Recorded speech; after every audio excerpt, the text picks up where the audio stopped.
Welcome to the Local Marketing Source Weekly Update, brought to you by localmarketingsource.com. This week's Local Marketing Update is brought to you by Scott Gallagher. Scott is the co-founder of Local Marketing Source and has become the recognized expert in providing online marketing services to local businesses. Follow Scott on Twitter at ScottGallagher5 and on Facebook.com/ScottPGallagher. Hey, well, good afternoon, everyone. Scott Gallagher here with Local Marketing Source. I apologize for that late start. Every once in a while, the Mac needs to be reset, but it's nothing like the PC in terms of speed and whatnot. So, in any event, let's get going. We've got a couple of different things to talk about in terms this week in regards to updates, and we're continuing our discussion on the algorithmic updates. And I've done some research and put together the impact on SEO and the future of SEO in regards to some of these recent updates that have transpired. And so I'm going to talk about Panda and Penguin a little bit, Hummingbird, the mobile update, the recent update, the quality updates, the elements of Rank Brain and what that is if you're not aware of that. And then I'm also going to finish that off with the buzz over the last week and how the core algorithm had been updated and finally the conclusion in regards to that. Second thing we're going to have a discussion about is Apple. Is Apple about to launch and become a competitor of Google Street View?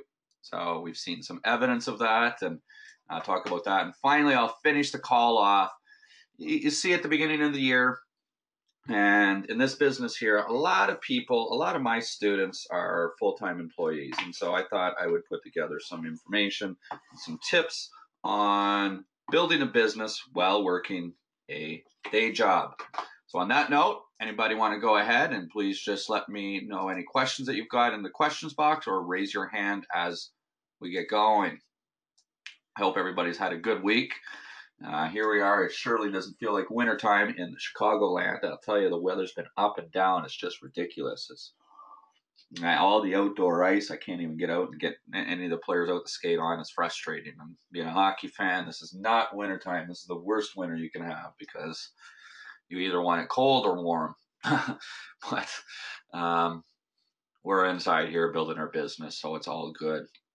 All right, so I want to have a little discussion in regards to some history of, the recent updates. And there's been so much confusion about what's Panda and when it was launched and what it was, and all the different updates and how it affects. And so I'm going to talk a little bit about this. But the Panda update was first launched in February of 2011, and we've seen several different updates several times since then.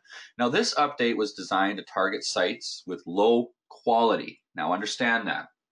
And it was designed to prevent sites with low quality from ranking well in the search engines. So sites that had spammy content or excessive ads or excessive duplicate content, for example, often experienced different Panda penalties. Now, it was recently announced from Google that Panda was added to the Google core ranking algorithm.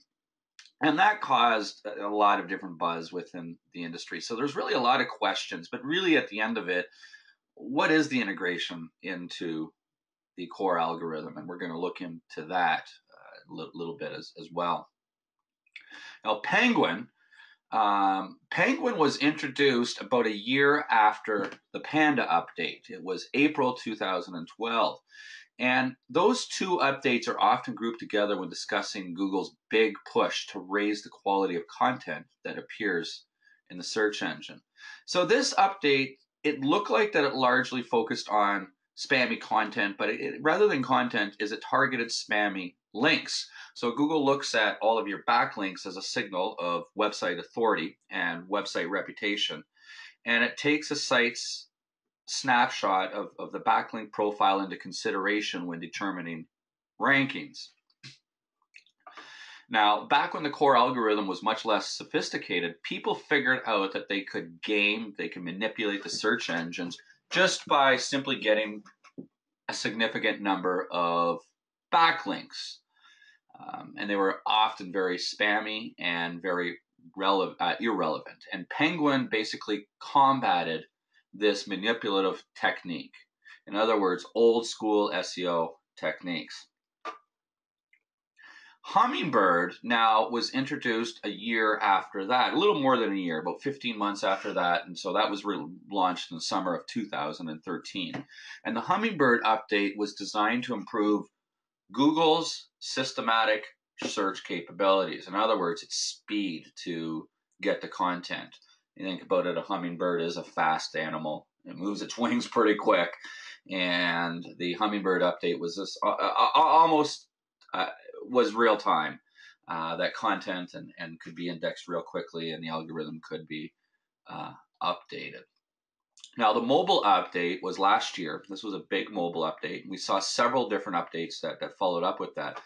But what this was Google's mobile-friendly update happened in April. And this update was unique because Google actually warned everybody in advance that it was coming.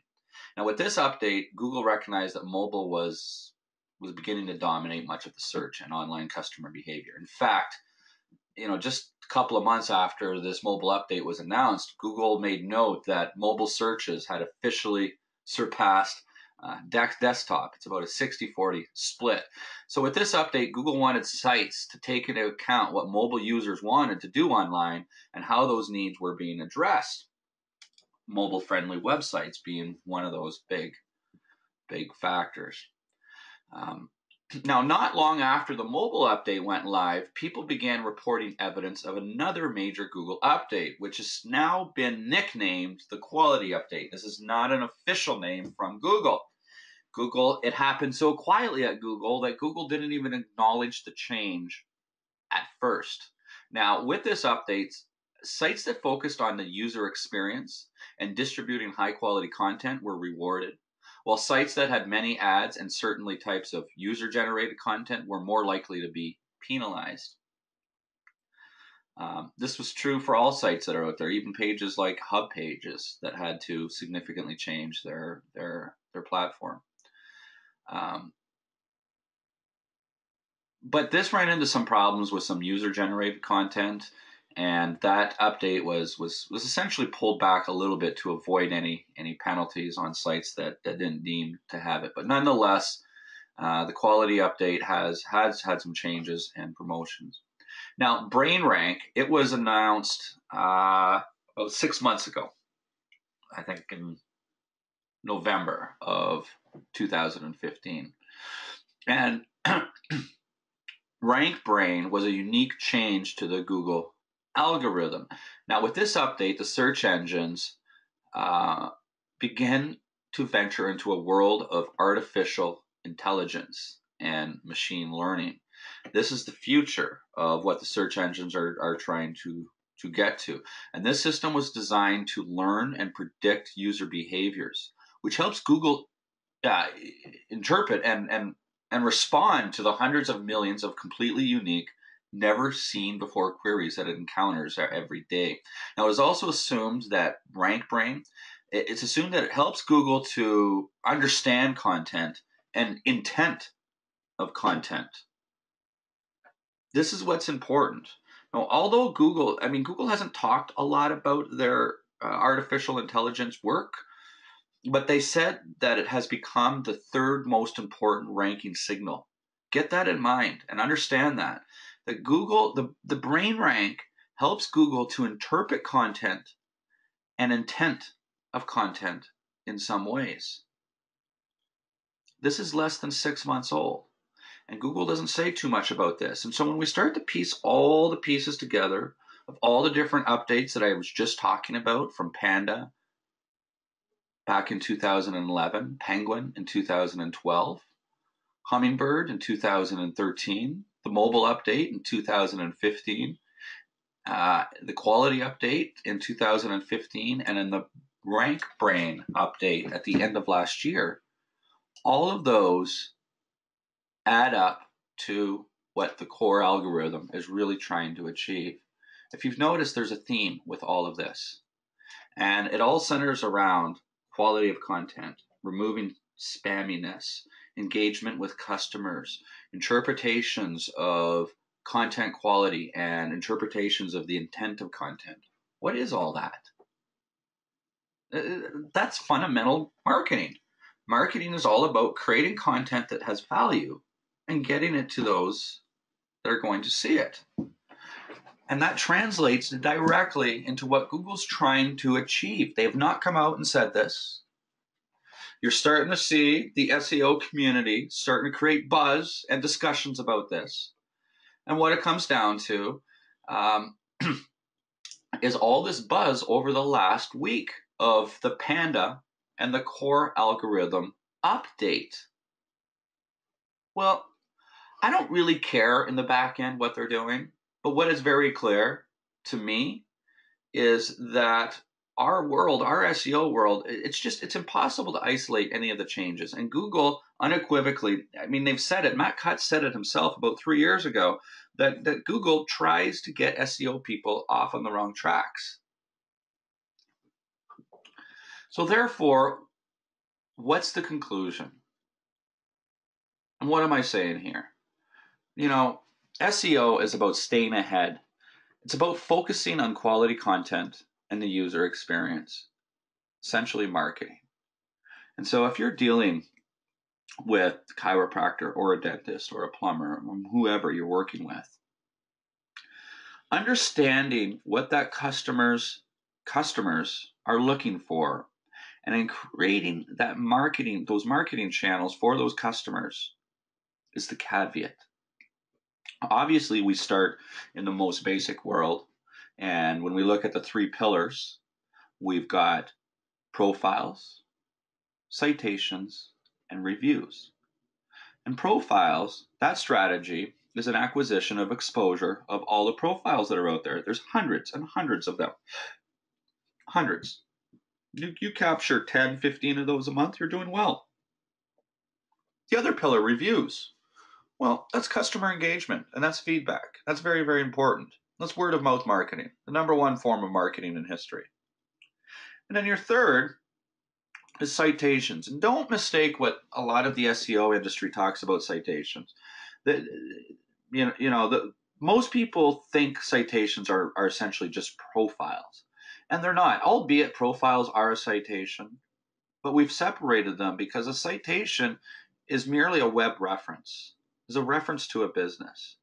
And when we discuss and open up the conversation of quality content and user experience and citations, well, that's, for example, getting published in your local newspaper. That's getting a press release in an industry magazine. That's getting an article published on an association's blog. That's participating in the local chamber of commerce and communicating with them and offering value. How can a plumber offer value through the chamber of commerce, you say?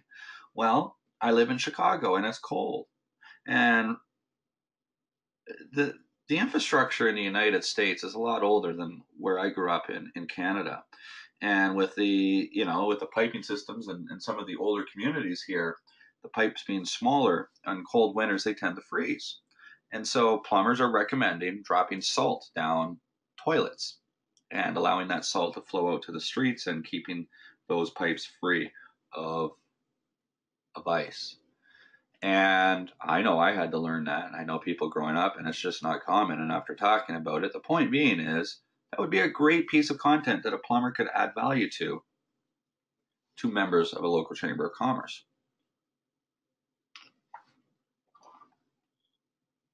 Delivering value to your audience. All right, moving on. Is Apple about to launch as a competitor to Google Street Views? Well, there's been sightings of Apple vehicles around, and Apple has come out and said, Apple is driving vehicles around the world to collect data that's going to improve Apple Maps. And some of this data is going to be published in future Apple Maps updates. So that's they're admitting to the fact that their images and their roadway views and GPS coordinates, and they need to create their own data. And I talk about this all the time. There's 2 types of marketing: primary, secondary. It's always been said that primary is better. Apple, here's a classic case of it, that Apple has tried for 5-6 years now, since 2009, to compete. And they've bought companies, they've partnered with companies, they've scraped businesses, they've tried to amalgamate their data, and they have failed. Google Maps on an iPhone is vastly better than Apple Maps on an iPhone. And bottom line is they recognize they've got to compete. So they are coming back to the drawing board and realized that secondary marketing research for them to collect and build their database was not the best option. Google had it figured out. You've got to build your own primary marketing research. Their vehicles look a little different than Google's. They're not as futuristic looking and fun looking and cheesy looking, but you know, it is what it is. All right, I'm just going to need to take a second here and grab a quick drink.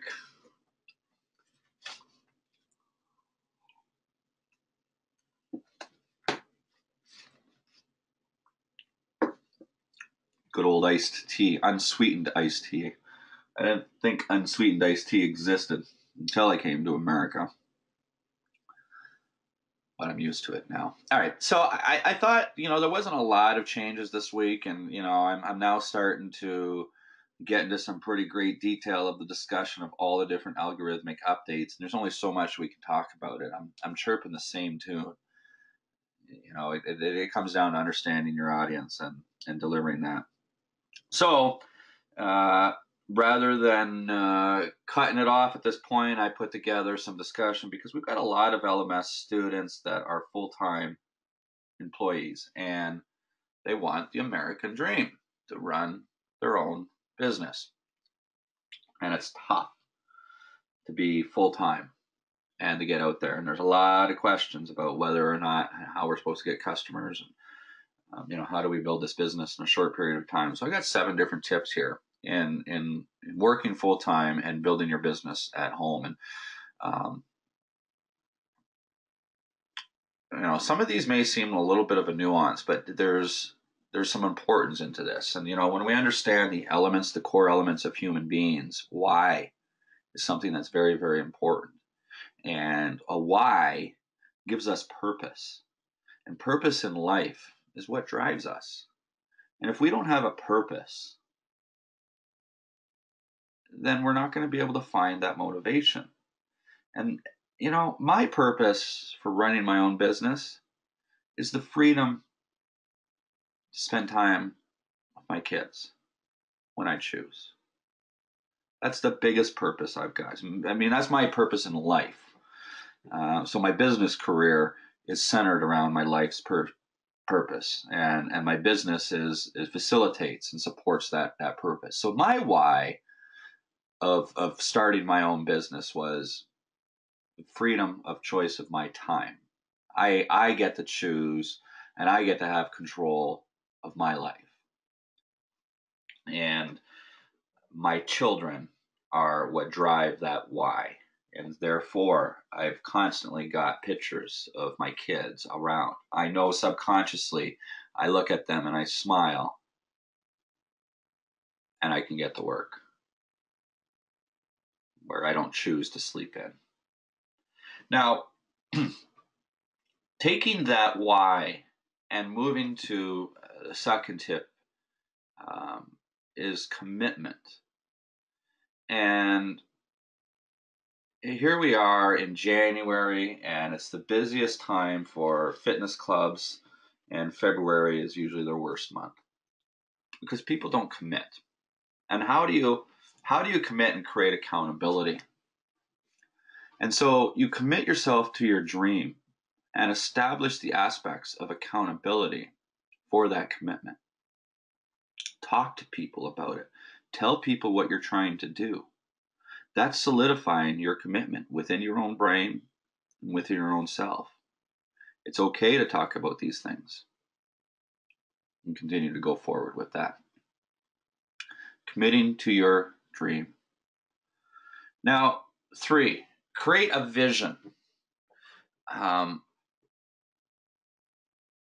you ever heard of a vision board?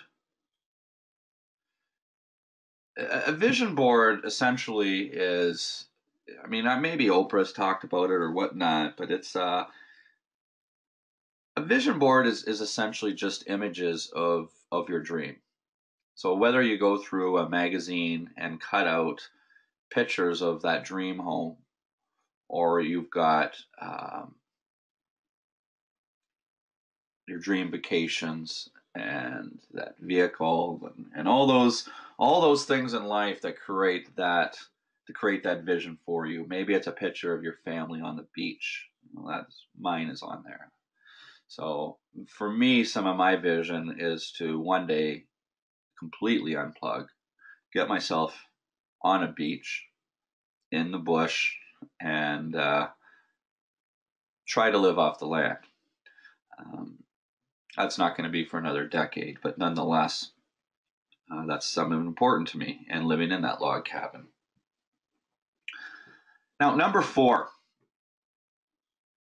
This goes without saying, and I think everybody, should be part of some sort of mastermind group. And a mastermind group is a peer-to-peer mentoring group that meets regularly to support one another, brainstorm ideas, share advice, and work through all of your challenges. Now, a mastermind group can be excellent for helping you stay accountable and motivated. And understand that we are human beings. We are creatures of social paradigms. When we operate within our own environment, we are the easiest people to close is ourselves and to convince ourselves. And a mastermind group forces you and puts you into a position that you have no choice. And so they're very effective. You can use meetup.com to find a mastermind group. You can put together your own mastermind group. If you're a member of Local Marketing Source and frequent the Facebook group, which all LMS members should frequent, but a lot don't, formulate groups in there, identify 2 or 3 others, and work with them. Of course, Local Marketing Source has got the ability to become a part of our premier mastermind group with some of our premium students. Number 5, you can't stop learning. If you're going to be running yourself, and I got to be careful with this because far too often do I see people get themselves paralyzed by analysis. There's more education that's out there. I've got 60 hours of education alone inside the LMS portal. That could take you 3 months to get through. But the truth is, 90% of that stuff, you don't need it until it comes up.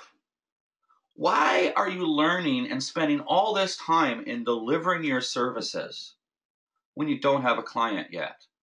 It makes no sense. Spend your time and energy in getting those clients because you don't have a business until you have clients. It's not relevant to learn how to deliver that service, especially if you're a member of Local Marketing Source. We've got the step-by-step processes. The first month, you just check off each one. And once you've been through it 1 or 2 times, well, the best way to learn is to execute. So you've got to keep learning, whether it is, taking courses or hiring a coach or finding that mentor. And that's going to help you immerse yourself in that learning. I haven't worked for somebody for 15 years, so not 15 years, 11 years, I'm sorry. And so I'm a little bit out of the loop about day jobs. But I thought that this was important as you're growing your business, that it's important to stay positive about your day job. The reason being is you go there, and if you are down and out, this is a choice that you have. It just doesn't happen. You're down and out, and you're mentally exhausted by the end of the day. And when that mental state is exhausted, it's very difficult to find motivation to complete 2 or 3 hours worth of work that evening. And so on that note, number 7 is goals. whether it's your plan, whether it's daily goals, weekly goals. But I find that it's important to take small, measurable action steps every day towards your business. Measurable action steps. You take small steps that you can see change in measurable actions. Of course, there's going to be times that it feels like that you're not making any progress at all, but a lot of the work in the beginning is going to be a lot of tedious day-to-day tasks. And recognize that this is just all a part of building your business. And building your business is like planting a plant from a seed. That initially you've got to nurture that seed extremely well. All the conditions have to be ideal for that seed to germinate. And once it turns into a seedling, an animal could easily come over and step on that and kill it instantly. But as that seedling grows into a plant and becomes stronger, the elements of Mother Nature can't kill that plant, can't turn it down, unless you get into extreme weathers like hurricanes. And the stronger that plant gets and the older it gets, the more it can stand on its own. And that's a lot like your business. The majority of the work is in the front end. You know, there's a movie out there that says, you know, making the first million is the hardest. So, in any event, that's going to come to the conclusion of this week's update. If you guys have any questions, just go ahead and post your questions in the questions box or raise your hand and I will get on the line and help you all. I will be back in 30 seconds to answer those questions. Well, thanks for watching the Local Marketing Industry Update. We've got these things coming out every single week, so if you liked with what you heard, just click the button right above me right here to subscribe to our channel. If you'd like to get a little bit more, right over here, go check out localmarketingsource.com. We've got free reports that you can grab. You can even register for a free marketing course to get in and see the portal. Or just go ahead and follow us on some of the social channels. We'll be around. Until next time.